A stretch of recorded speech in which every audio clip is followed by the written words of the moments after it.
वरिष्ठ कवि अरुण आदित्य जी की कविता। इनके किताब का शीर्षक है धरा का स्वप्न हरा है। इसे आधार प्रकाशन ने प्रकाशित किया है। तो अरुण आदित्य जी की इसी किताब से ये कविता सुनाते हैं। कविता का शीर्षक है कागज का आत्मकथ्य। अपने एकांत की छाया में बैठ, अपने एकांत की छाया में बैठ, जब कोई लजाधुर लड़की, लजाधुर मतलब शर्मीली, जब कोई लजाधुर लड़की मेरी पीठ पर लिखती है अपने प्रिय को प्रेम पत्र, तो गुदगुदी से फरफरा उठता हूँ मैं।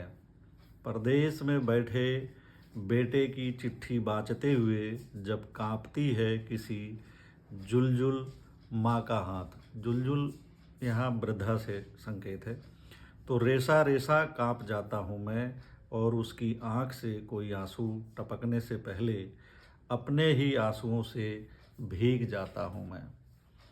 महाजन की बही में गुस्से से सुलग उठता हूँ जब कोई बेबस अपने ही दुर्भाग्य के दस्तावेज पर लगाता है अंगूठा।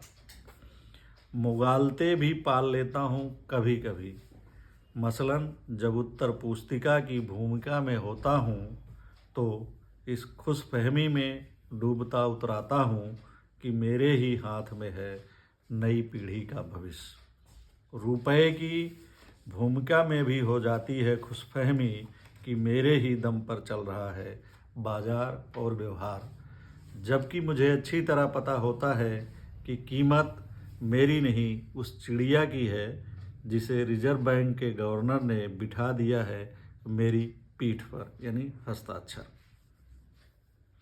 अपने जन्म को कोसता हूँ जब लिखी जाती है कोई काली इबारत या घटिया किताब, पर सार्थक लगता है अपना होना, पर सार्थक लगता है अपना होना जब बनता हूँ किसी अच्छी और सच्ची रचना का बिछौना। बिछौना बिस्तर से है मतलब। बोर हो जाता हूँ जब पुस्तकालयों में धूल खाता हूँ, पर जैसे ही किसी बच्चे का मिलता है साथ मैं पतंग हो जाता हूँ।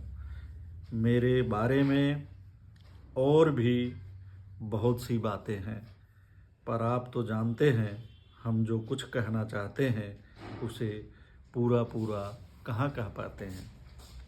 जो कुछ अनकहा रह जाता है, फिर जो कुछ अनकहा रह जाता है उसे फिर कहता हूँ और फिर कहने के लिए कोरा बचा रहता हूँ, और फिर कहने के लिए कोरा बचा रहता हूँ। धन्यवाद।